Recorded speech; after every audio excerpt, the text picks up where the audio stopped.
దేవుని స్తోత్రములు.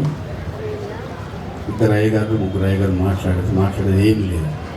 కానీ ఆ కోట్ల ఆస్తి గల ఆ మహిమ గల పట్టణాన్ని మీరెవరైనా చూశారా?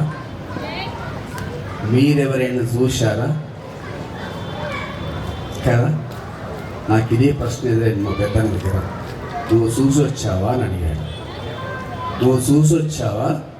మా పెద్దాన్ని అడిగాడు. వెళ్ళిపోయిన కామినీ హాస్పిటల్కి ఎదురుగా ఉంటాడు.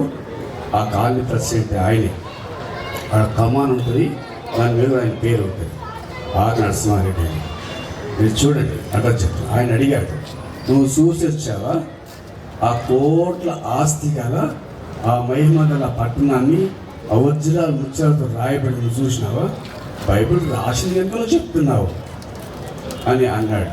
ఇది ఎప్పుడో తెలుసా? 2001 సంవత్సరంలో చెప్పాడు. నేను ముగిస్తాను. 2వ నెల ఆ మాట నన్ను పట్టుకొని ఇంటికి వచ్చి, ఉపవాసం అని నిజమే కదా, నేను చూడలే కదా, చూడకుంటే ఎట్లా చెప్పాలి అని ఏడ్చుకుంటూ ఇంటికి వచ్చి ప్రార్థన చేసుకున్నాను. 2001 2వ నెల 11వ తారీఖు రాత్రి ఆ మహిమ గల పట్టణాన్ని చూచాను. లేదా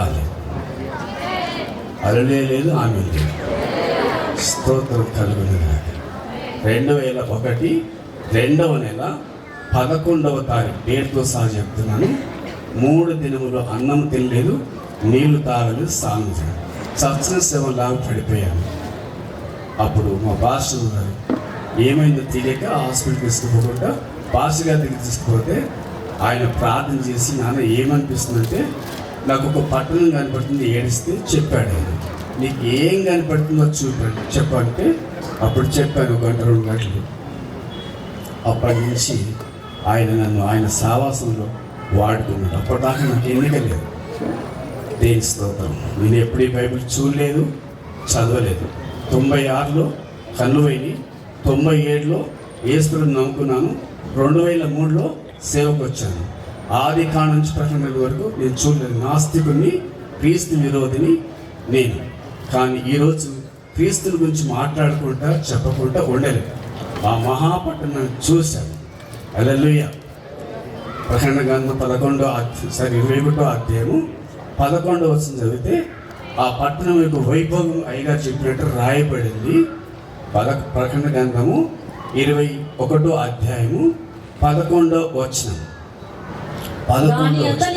దాని అందలి వెలుగు సూర్యకాంతం వంటి అమూల్య రత్నమును పోలి. చాలండి, ఆ పట్టణం అట్లుంటదంట. మరి ఎవరు పోతారన్నకు? ఇలాగ మొట్టమొదటి అయ్యగారు వాక్యం తీశాడు. ప్రసంగికుడు ఏం తీశాడు చెప్తారు?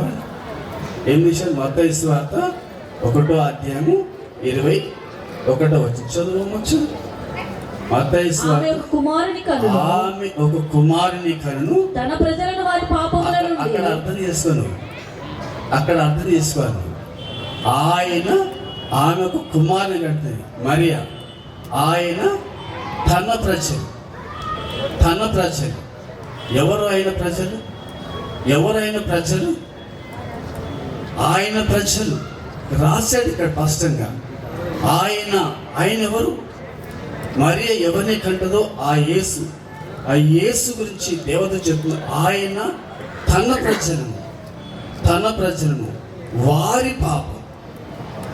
ప్రజలు క్రీస్తు వారు, పాపం ప్రజలది